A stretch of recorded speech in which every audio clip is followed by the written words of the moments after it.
Hi, I'm Rob from Dashboard. In this video I want to explain the use and purpose of our little product called the Pinsert.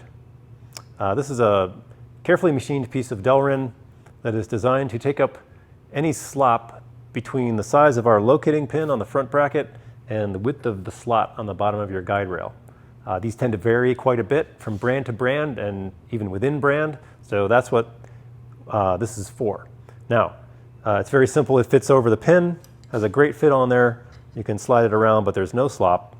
And so what we're going to do is simply locate that inside the guide rail with this wrench, which is 5/64.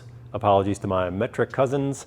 And then we will demonstrate dropping it onto here when installed in the rail. So nothing to it, slip that in the end, put that into wherever the appropriate location is, and use your wrench on these two set screws to lock it in place.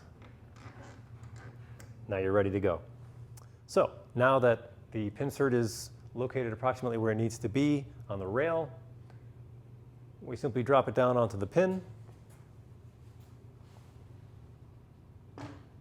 and you're all set.